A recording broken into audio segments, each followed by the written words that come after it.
Mainit na pinag-uusapan ngayon sa social media ang mga revelasyon ng ex-girlfriend ng aktor na si Anthony Jennings. Tungkol nga sa panlolokong ginawa nito sa kanya kasama ang aktres at ka-love team na si Maurice Racal.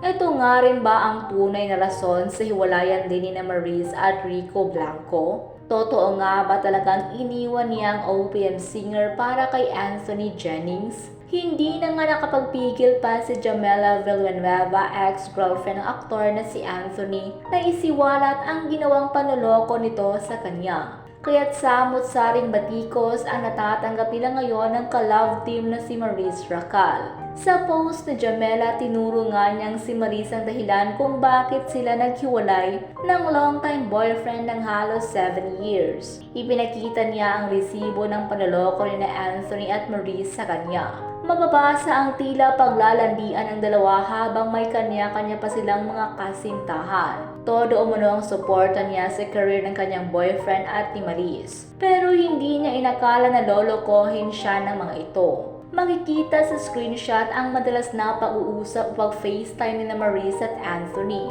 At sa isa pang conversation, inamin ni Anthony sa kanya na may nangyari nga sa kanila ni Maurice. Pero ginawa lang daw iyon ng aktor dahil ayaw niyang mailang sa kanya si Maurice.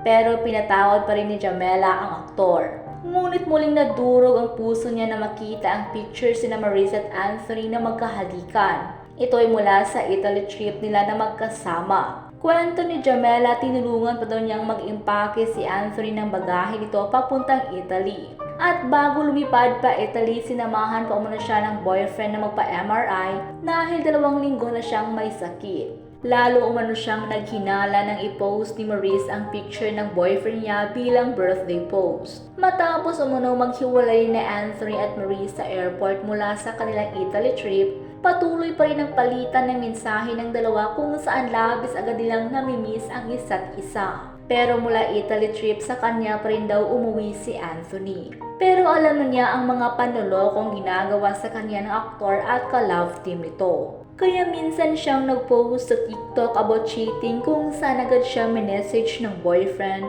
na siya na lang umano ang sirain at wag na si Maurice.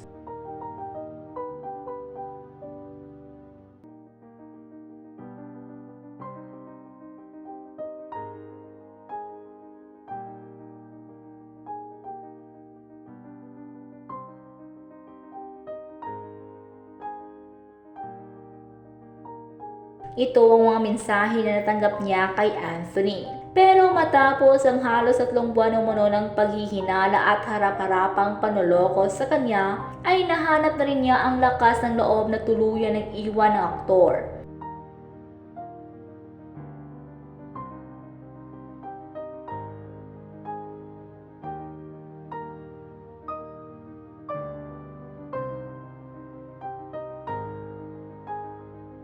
Sa huli ay nagpasalamat rin si Jamela kay Anthony sa 7 taon na pagsasama nila.